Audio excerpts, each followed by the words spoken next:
absolutely no ET craft, ET technology, anything like that at Area 51. This is why S4 was made specifically to separate it there. People at Area 51 do not have the clearance. I had Majestic clearance. Majestic clearance was designated as clearance 38 levels above Q clearance, and Q clearance is the civilian top secret clearance. I was put into the briefing room with 121 or 22 briefings and really was just told to sit and read through them.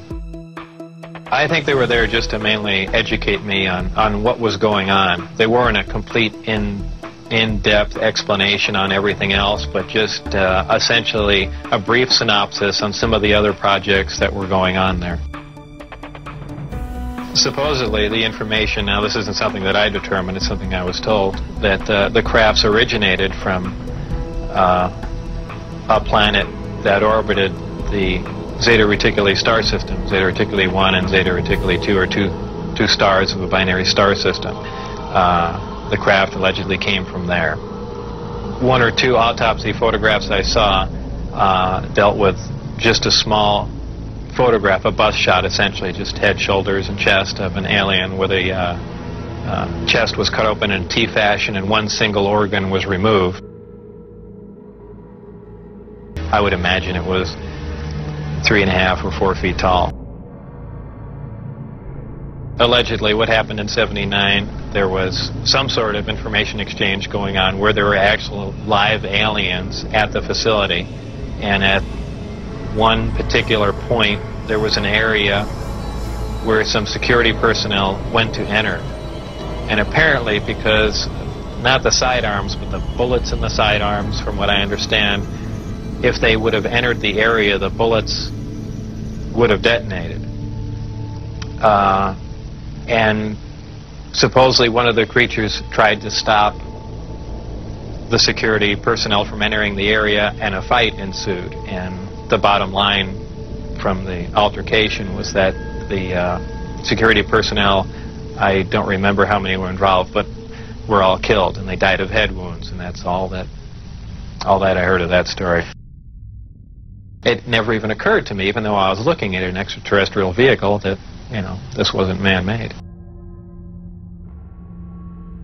It probably really hit me when I got inside the craft and looked around and began to understand how the craft was operated, and finally grasped the whole project as a whole, as what we were doing, the fact that we weren't building this thing, we were trying to find out how it was made. We were back engineering it.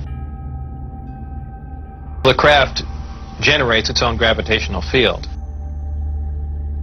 It produces a gravity wave, which is similar to the gravity wave that the Earth produces. Space-time and gravity are all essentially interrelated. Gravity distorts time and space, so really nothing is going to influence you while you're in there. It also slows down time. These things aren't theories, we know them to be true. I only witnessed one test flight up close, officially. The test flight schedules were told to me, specifically because I was probably going to have to be present. This craft was about 52 feet in diameter. I don't know exactly how much it weighed, but it weighed a lot.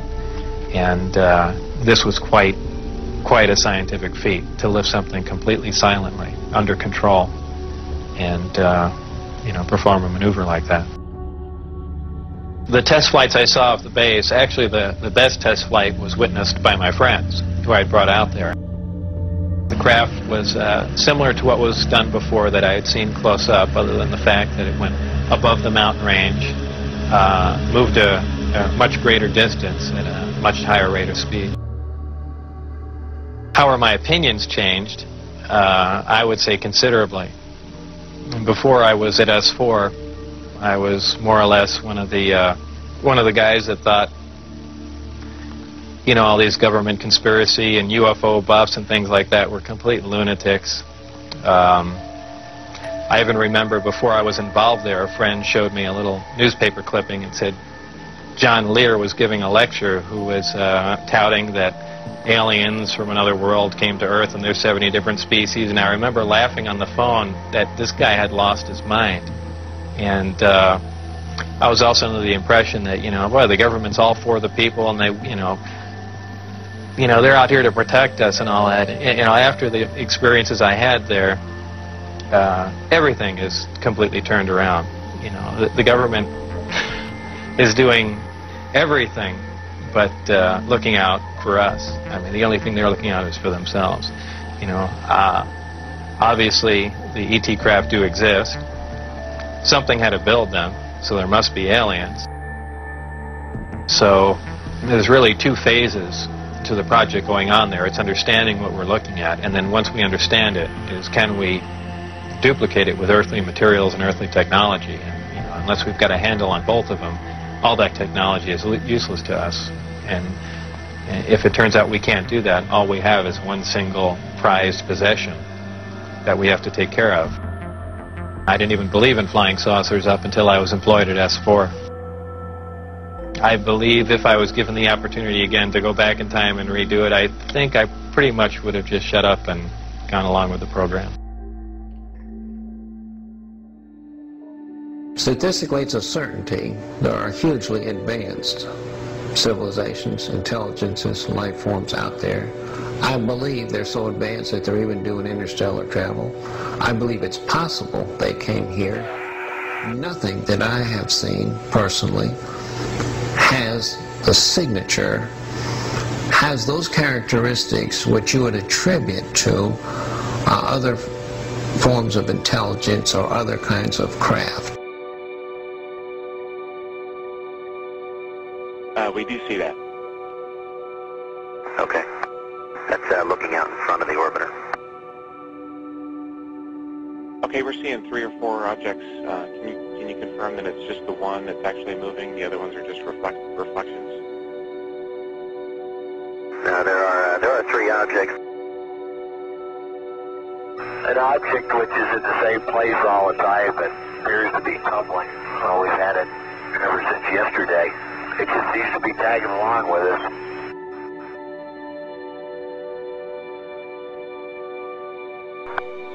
Just pass off the nose again. Right now it's at about 12:30 and it's passing out in front of the vehicle. For Tally Ho, can you get a still imagery if you can, and any estimate on size or range? 797 here, Houston, how do you read? Loud and clear. 7, go ahead. I'll close you at 10 o'clock high. This is Houston. Say again, 7? I'll close you at 10 o'clock high.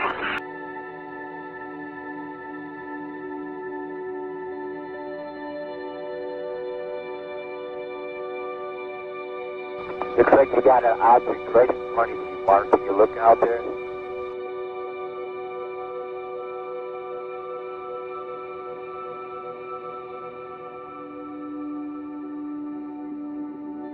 Okay, verify it's our C plus D badge.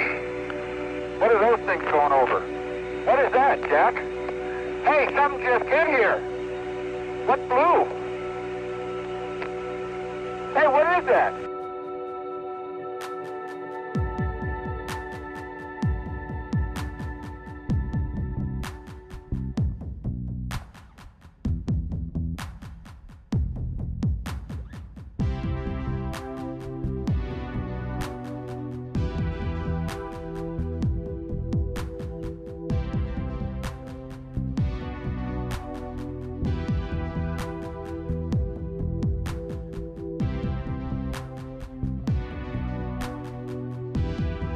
How do they fireflies? Almost like a light snowflake particle.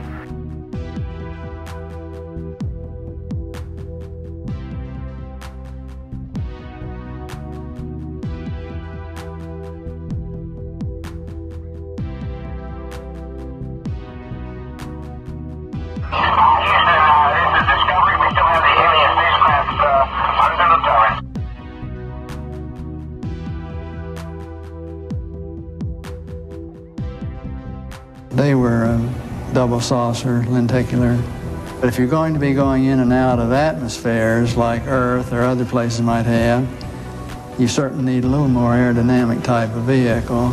And the saucer has the capability of going through the air at tremendous rates of speed and handling the bow and trailing wave without making shock waves. So it can be very silent while traveling at big rates of speed through the atmosphere. Yes, they were flying quite high. How high we couldn't tell because we couldn't get anywhere near their altitude. But they were either very large craft way up or smaller craft still well above what we could get to. A little saucer came from, I say little saucer, it was a saucer, came flying over their heads, put down 3 little landing gear and landed right out on the dry lake bed.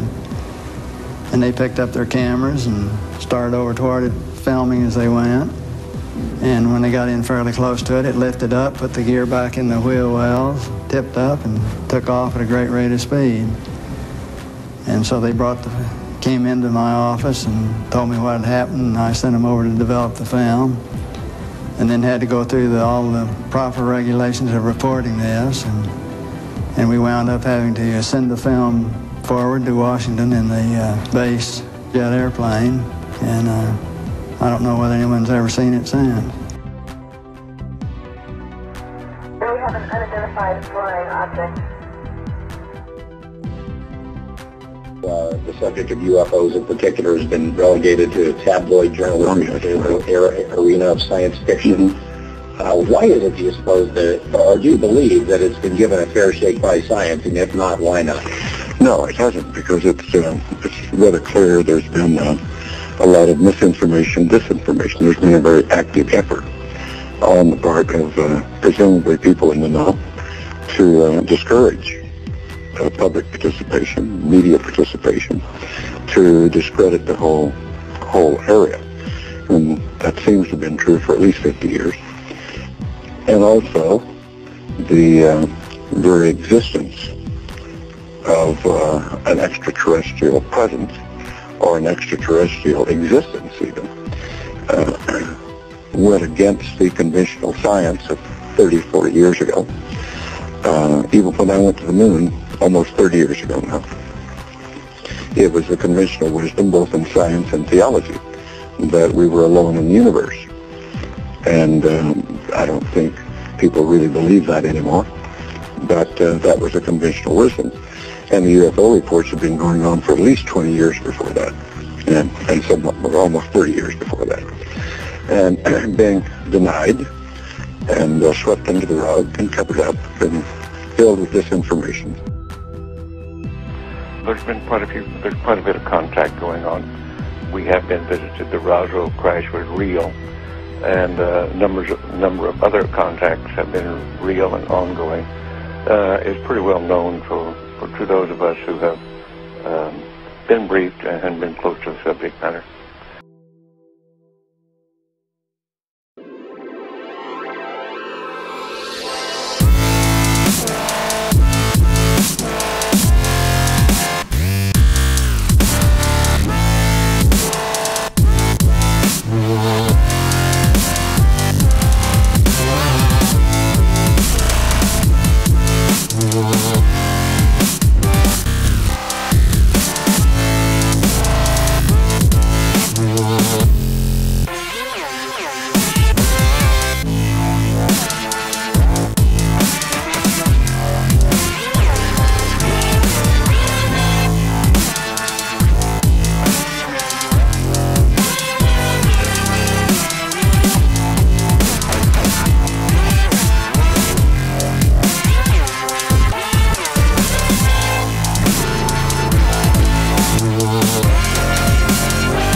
hardly worth mentioning.